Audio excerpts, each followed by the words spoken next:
ముఖ్యంగా ఆంధ్రప్రదేశ్ రాష్ట్రంలో కూటమి ప్రభుత్వం అధికారంలో ఉన్న సంగతి మనందరికీ తెలిసిందే.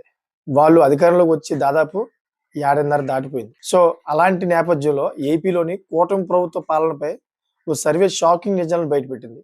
మరి ఈ సర్వే ప్రకారం ఇప్పటికిప్పుడు ఎన్నికలు జరిగితే కూటమి ప్రభుత్వం దారుణంగా ఓడిపోవడం గ్యారంటీయా? లేక గెలుస్తుందా? అనే విషయాలు మనం తెలుసుకునే ముందు దయచేసి నా ఛానల్ సబ్స్క్రైబ్ చేసుకుంటారని కోరుకుంటున్నాను. అదేవిధంగా ఈ వీడియో మీకు నచ్చినట్లయితే గనక ఇంకో 10 మందికి షేర్ చేస్తారని కోరుకుంటున్నా. ఇంకా లేట్ చేయకుండా ఆ విషయాలేంటో మనం పూర్తిగా తెలుసుకుందాం.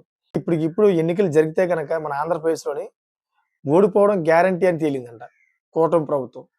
మరది తర్వాత లాస్ట్‌లో చెప్తాను. ఆ సర్వే ఎవరు చేశారన్నది. మరి ఏపీలో వైసీపీ ప్రభుత్వం ఏర్పాటు కావడం గ్యారంటీ అంటూ పరోక్షంగా సదరు సర్వే సంస్థ రిపోర్ట్ బయటపెట్టింది. మరి ఆ సర్వే ఏదో కాదు. ఆ సర్వే ఏంటంటే ఐఐటీయన్స్ ఇద్దరు పారిశ్రామికవేత్తలు డబ్బు పెట్టి ఈ ఐఐటీయన్స్ సర్వే సంస్థ ద్వారా ఏపీలో సర్వే చేయించినట్లు వార్తలు వస్తున్నాయి. ఇయన్నీ కూడా తప్పుడు వార్తలు నా ఉద్దేశం. ఎందుకంటే ఇద్దరు పారిశ్రామికులు డబ్బులు పెట్టి మరీ చేశారంటున్నారు కదా! ఎక్కడెక్కడ చేశారు? ఎవరింటికైనా వచ్చారా? ఇప్పుడు ఈ మీ నా ఆడియన్సే అంటున్నారు. మీ ఇంటికొచ్చారు పోనీ మీలో ఎవరైనా అడిగారా? ఇదంతా కూడా తప్పుడు వార్త నాకు అర్థమవుతుంది. మెడికల్ కాలేజీలో ప్రైవేటీకరణ, అమరావతి, పవన్ కళ్యాణ్ పనితీరు, పెన్షన్ పంపిణీ, మధ్యతరగతి జీతాలు, మధ్యతరగతి జీవితాలు ఇలా అన్ని రంగాల్లో అన్ని వర్గాల ప్రజల నాడిని రాబట్టేందుకు ఈ సర్వే చేయించారంట.